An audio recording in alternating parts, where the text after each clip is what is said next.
কেমন আছো তোমরা সবাই? আশা করছি সবাই ভীষণ ভালো আছো। আজ মঙ্গলবার, আজ আরও একটা নতুন ভিডিও তোমাদের সামনে নিয়ে চলে এসেছি। আজ হচ্ছে একটা রাতের ডিনার তোমাদের সাথে শেয়ার করব। অনেক দিন পর রাতের ডিনারটা বাড়িতে একটু বানালাম, একটু অন্যরকম, একটু মানে স্পেশাল করে। এরকম রান্না এখন আর সেরকমভাবে খুব একটা আমি করতে পারি না, কারণ যেহেতু টুয়া আমার অনেকটাই ছোট, তাই জন্য আমি রাতের রান্নাটা এখন খুব একটা করি না, যতটুকু করি একবারই করে রেখে দিই। আর আজকে একটু ইচ্ছা হলো তাই জন্য বানালাম। আজকে বানিয়েছিলাম বাদাম চিকেন। একটা হোয়াইট চিকেন, যেগুলো মানে হোয়াইট কালার চিকেন বা পনির হয়, এগুলো খেতে আমার ভীষণ ভালো লাগে। একটু নুন মিষ্টি একটু ঝালের একটা ব্যাপার থাকে, ভীষণ ভালো লাগে। এই হোয়াইট চিকেনটা যে আমি বানিয়েছি, এটা না পনির বানালেও ভীষণই একটা টেস্টি খেতে হয়। তো আমার কাছে চিকেন ছিল, সেই দিন যে চিকেনটা বানিয়েছিলাম তার সলিড পিসগুলো রেখে দিয়েছিলাম, সেটা দিয়ে আমি বানিয়েছি। সলিড পিসগুলো জানো তো আমি রেখে দিই যখন মানে আর কি এগুলো খেতে তো ভালো লাগে না, তাই জন্য এগুলো দিয়ে একটু নিত্য নতুন আইটেম করে খাওয়ার চেষ্টা করি। তাই আজকে একটুখানি এই যে দেখো হোয়াইট কালার একটু বাদাম চিকেন বানিয়েছি। আর হাজব্যান্ডকে বলেছিলাম তুমি রাত্রিরে ফিরবে যখন একটুখানি রুটি কিনে নিয়ে আসবে, মানে একটু রুমালি রুটি হোক বা তন্দুরি রুটি হোক, যা হোক একটা নিয়ে আসবে, কারণ এটা হাতের রুটি দিয়ে খেতে না খুব একটা ভালো লাগবে না। তাই জন্য ওকে বলে দিয়েছিলাম, আর ও ফেরার পথে একটু রুমালি রুটি নিয়ে এসছে। তো যাই হোক, চলো এখানে আমি একটু ডেকোরেশন করে নিচ্ছি। আর এটার মধ্যে ডেকোরেশন করতে আমার জানি না আজকে ইচ্ছা হলো, আর বেশ ভালো লাগছিল। আর এখানে আমি একটু স্যালাড কেটে নিয়েছিলাম, পেঁয়াজ। তো ওই পেঁয়াজটাও আমি একটুখানি নিয়ে নেব।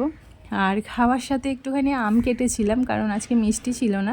রাতে রুটি দিয়ে না আমার একটু মিষ্টি খেতে ভীষণ ভালো লাগে, আজকে মিষ্টিটা ছিল না, তাই ভাবলাম একটা আম কেটে নিই। একটা আম কেটে নিয়েছিলাম। আর তারপরে চলো একটুখানি টেস্ট করি আর তোমাদেরকে রিভিউটা দিই। যখন আমি বানিয়েছিলাম তখন কিন্তু আমি টেস্ট করেছি, মিথ্যে কথা বলবো না, কারণ একটা নুন মিষ্টির একটা ব্যালেন্স দেখার জন্য একটু টেস্ট করতেই হয়, তাই না বলো? আর খেতে কিন্তু সত্যি অসাধারণ হয়েছিল। আর এটার মধ্যে আমি একটুখানি কাসুরি মেথি দিয়েছিলাম, বেশ ভালো লাগছিল খেতে। তো চলো আমি এটা খেতে থাকি। আর আজকে আমার এতটাই ভালো লেগেছিল, খাবার থেকে শুরু করে সব কিছুটাই, তাই আজকে হাজব্যান্ডকে আগে দিইনি, আগে আমি খেয়েছি। তো ওকে তো রোজ রোজ আগে দিই, ওকে বললাম আজকে আগে আমি খাই, তারপরে তুমি খাবে। তো যাই হোক, ওর এইসব নিয়ে কোনো সমস্যা নেই, তাই আমি খেতে বসে গেছিলাম। ও একটুখানি, আর যেহেতু আজকে তোমরা হয়তো বললেও মানে অবাক হয়ে যাবে, আজকে আমরা না হলেও এই খাবার ভিডিওটা করছি, এখন রাত প্রায় 11:15 মতো বাজে। কারণ হচ্ছে মাম্মা আজকে একদমই ঘুমাতে চাইছিল না, আর ও জেগে থাকলে না ভীষণই দুষ্টু করতো, না ঠিক করে খেতে দিত না। ওর ঘুমের জন্য একটু মানে ও একটু পরেশান হয়ে যেত, তাই জন্য ওকে আগে ঘুম পাড়িয়ে তারপরেই আমরা খেতে বসেছি। তাই জন্য এখানে খাবার তো এনার্জিটা অনেকটাই কমে গেছে, আর অনেকটাই ঘুম পেয়ে গেছে।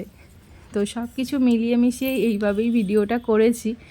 আর তাই জন্য হয়তো একটু দেখতে এরকম লাগছে, কারণ অনেকটা রাত হয়ে গেছে, মানে খাবার যে একটা টাইম সেটাও ওভার হয়ে গেছে। আর খাওয়ার সাথে সাথে এই সময় ভিডিও করা মানে বুঝতে পারছো কতটা টাফ। আর মেয়ে এখন এতটাই দুষ্টু হয়েছে, মানে কি বলবো। অন্য দিন জানো তো প্রায় 7:30 8টার মধ্যেও ঘুমিয়ে পড়ে, এত তাড়াতাড়ি ঘুমিয়ে পড়ে যে আমি ভাবি যা সন্ধেবেলায় ঘুমিয়ে পড়লো, আর ভোরবেলা উঠে যাবে, মানে আমাকেও একটু শুতে দেবে না।